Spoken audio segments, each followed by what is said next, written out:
তোমাদের সাথে আমরা আছি। আমি একটা জামাতের আমির হিসাবে এখানে কথা বলতে আসি। আমি এসেছি বাংলাদেশের 18 কোটি মানুষের একজন হয়ে কথা বলতে। আমি শিশুদের বন্ধু, আমি যুবকদের ভাই, আমি বয়স্কদের সহযোগিতা, আমার ভোক্তার আমি ভাই। সুতরাং তাদের মুক্তির জন্যই আমি দায়িত্ব নিয়ে আসতে এখানে দাঁড়িয়ে ছিলাম। আল্লাহর ইচ্ছা যদি আমাকে সাময়িকভাবে সহযোগিতা করে না, এটাও আল্লাহর ইচ্ছা যে আল্লাহ আমাকে কথা বলার সুযোগ দিচ্ছে। আমি বলতে চাই বাংলাদেশের নির্দিষ্ট শ্রেণী মুক্তির জন্য আমাদের এই লড়াই নয়। রাস্তার একজন পরিচ্ছন্নতা কর্মী, একজন শ্রমিক, রক্ত পানি করা ঘাম জড়ানো আমার একজন রিক্সা চালক ভাই মাঠে ময়দানে বাংলাদেশের মানুষের মুখে যারা এক হলো হাত তুলে যেতে হয়, আমার সেই কৃষক বন্ধু, আমি তাদের হয়ে আসছি এখানে কথা বলতে। আমি কোনো অভিযোগ শ্রেণীর হয়ে এখানে কথা বলতে আসছি। আল্লাহ তাআলা আমাকে মেহেরবানি আজীবন সকল ভক্ত শত্রুকে উপেক্ষা করে পরোয়া করি না। 24 সালে জাতিকে মুক্তি দিতে গিয়ে যারা জীবন দিয়ে শহীদ হলো, আমি তাদের একজন হতে পারলাম না। আপনাদের কাছে দোয়া চাই, ইসলামের ভিত্তিতে একটি দেশ গড়ে তোলার জন্য আগামী থেকে লড়াই হবে। আমার আল্লাহ যেন সেই জমিনে আমাকে একজন শহীদ হিসেবে কবুল করে। সম্মানিত বন্ধুগণ, আমাদের প্রিয় শহীদ নেতৃবৃন্দ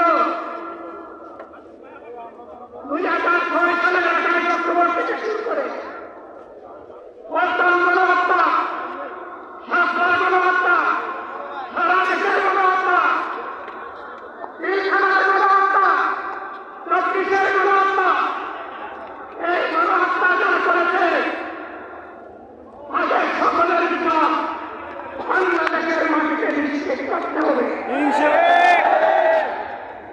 এদের বিচারের দৃশ্যমানপ্রিয় শুরু না করা পর্যন্ত পুরোনো ব্যবস্থা থাকলে বাংলাদেশ আর চলবে না। এতগুলো মানুষ এমনি জীবন দেয় না, জীবন দিয়েছে জাতির মুক্তির জন্য। তাদের বক্তা থাকা পুরোনো সব কিছুই পিছিয়ে থাকবে, তাহলে কেন তারা জীবন দিয়েছে?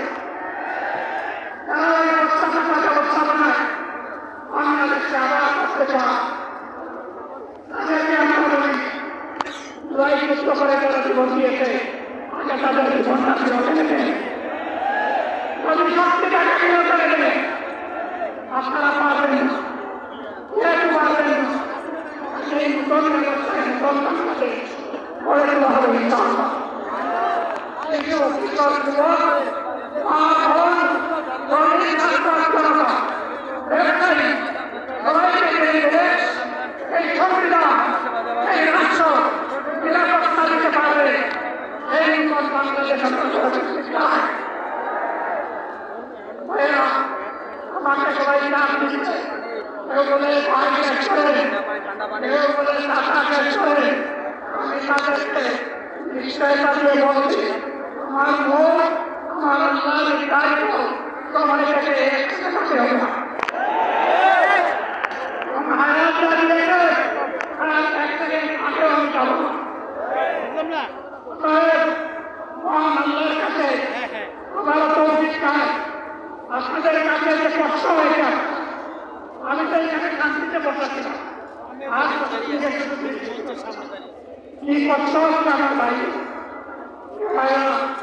এই কষ্ট আল্লাহ, এই কষ্ট কার জন্য? আল্লাহ তাআলা আপনাদের কাছে দুনিয়ায় যদি না করা থাকবে, তাহলে এই টাকার বিনিময়ে নতুন বাংলাদেশ আমরা পেয়ে যাব। আসুন সেই নতুন বাংলাদেশের জন্য একবার স্লোগান দিয়ে শেষ করি।